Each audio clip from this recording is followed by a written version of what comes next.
Sensex 84,400ના પુટમાં best entry ક્યાં બની શકે?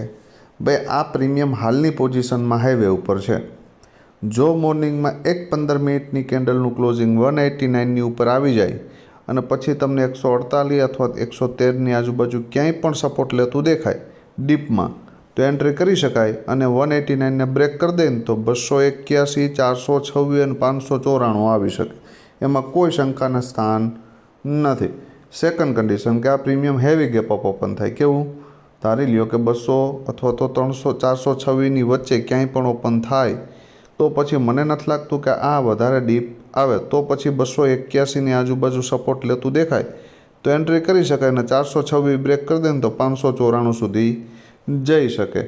આ પ્રીમિયમમાં ડાયરેક્ટ ટોપ ઉપર એન્ટ્રી કરવી નહીં, એક પુલબેકની રાહ જોવી જો માર્કેટ ગેપ ડાઉન ઓપન થાય તો.